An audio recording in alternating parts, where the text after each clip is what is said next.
ઝાંસી વાલી રાણી થી. હું ઝાંસીની રાણી લક્ષ્મીબાઈ. ખુલ્લો પડકાર ફેંક્યો હતો મેં. બધાને એમ હતું કે હું તો એક સ્ત્રી છું, એક અબળા નારી, શું કરી લેવાની.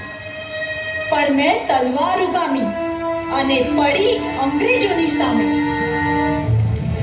મેં નાના સાહેબને કહ્યું હતું કે હું તો એ દિવસની રાહ જોઈ રહી છું કે જે દિવસે મારા હાથમાં ઉઘાડી તલવાર હશે, શત્રુઓ મારી સામે ઊભા હશે, હું યુદ્ધમાં પડકાર કરીને કૂદી પડીશ, એમની સામે ટક્કર લઈને એમના માથા ધરથી જુદા કરી દઈશ.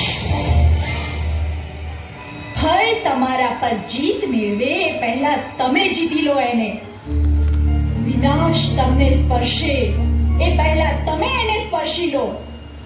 તમારી જ ખાખમાંથી આઝાદીના પોયણા પ્રફુલ્લશે.